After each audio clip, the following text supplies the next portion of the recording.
শোনো, একটু ঠান্ডা হও, আমি দেখতেছি কি করা যায়। তুমি চিন্তা করো না, আমি আছি না, একটা না একটা ব্যবস্থা ঠিকই হবে। ঠান্ডা হও। কি যে করি আমি এখন, কই যাই, টাকা পয়সা কই দিয়ে কই। তুমি চিন্তা করো না।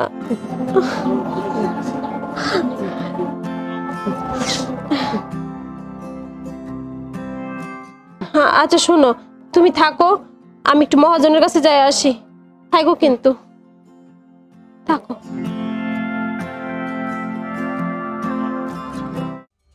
আচ্ছা রাখো তো, আমি একটু পরে কথা বলতেছি। মহাজন সাহেব, আমার স্বামী খুব অসুস্থ, অনেক টাকার দরকার।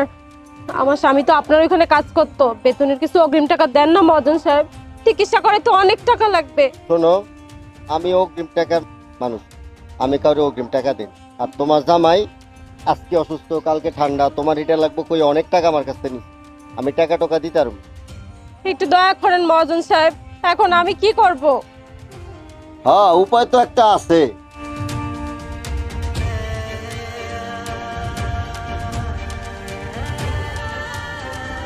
কি করব মহাজন সাহেব? উপায় হলো ওই যে এলাকার চেয়ারম্যান আছে না, তোমার উপরে নজর দিচ্ছে। কি কইতাছেন এসব? যদি তোমার লাগে তাহলে রাত্রে আইসো, টাকা পয়সা লয়ে যাইও। কি কইতাছেন এসব? দেখো তোমার যদি ভালো লাগে আইসো রাত্রে, আমি একটু ব্যস্ত আছি, কথা বলতেছি, আমার ট্রাক্টর ঢুকবে। হ্যাঁ ঠিক আছে, ওই যে ফোন কাটছিলাম, একটু ঝামেলা ছিল।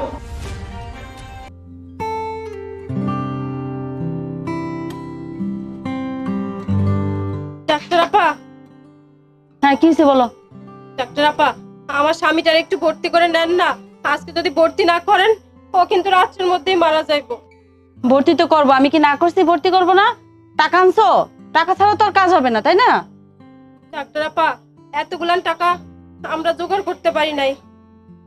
শোনো, টাকা যদি না আনো রোগী ভর্তি করা যাবে না।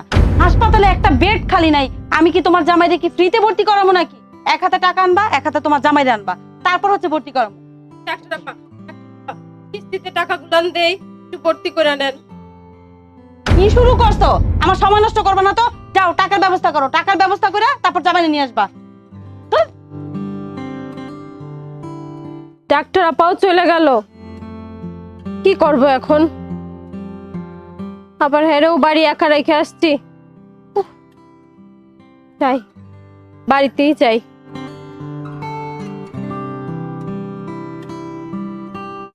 ঠিক আছে, আমি আইতেছি, তোরা থাক। আসসালামু আলাইকুম চেয়ারম্যান সাহেব। ওয়ালাইকুম সালাম। শেফালি, তুমি কি ব্যাপার, তুমি এখানে কেন? চেয়ারম্যান সাহেব, হ্যাঁ মহাজন আমারে আপনার কথা কইছে, আমি রাইতের বদলে ওখানে আইসা পড়ছি। মহাজন আমাকে ফোন করছে, তোমার স্বামী রফিক খুব অসুস্থ না? আমি আবার গরিব দুঃখীদের কষ্ট সহ্য করতে পারি না, বুঝছো শেফালি? যাই হোক, আইসো, কোনো টেনশন নাই। এই তোমার টাকা পয়সা যা লাগে আমি ব্যবস্থা করবো রে। মহাজন সাহেব, হ্যাঁ হ্যাঁ আপনি তো সবকিছুই জানেন, হ্যাঁ। সবকিছুই শুনছেন, তখন কোনো টেনশন নিও না, তুমি তো আপনার লোক। আসো। মহাজন সাহেব, হ্যাঁ। আমি কিন্তু ওই রকম মায়া না, শুধু নিজের স্বামীর জীবন বাঁচানোর জন্যই আপনি যা কইতাছেন আমি রাজি। এটা তো আমি জানি, কোনো টেনশন নিও না, আমার একটা দায়িত্ব আছে না। শেফালি রে, তুই তো আমার কলেজের মধ্যে আগুন জ্বালা, সন্ধ্যের মতো সুন্দর। এই সাজ লইয়া রফিকের ভাঙা ঘরে কেমনে সংসার করবে? হ্যাঁ, এই চেয়ারম্যান লোকে তোর খাতির হয়েছে না, তোর কোনো টেনশন নেই, কিচ্ছু চিন্তা করতে হবে না, আমি আছি। তো যখন যা লাগবো সুট্টা সুট্টা পাখির মতো উড়ে আসবি, বুঝছিস খালি?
তোমার জামাইরে নিয়ে তো হাসপাতালে যাইতে হবে না, টাকা দরকার।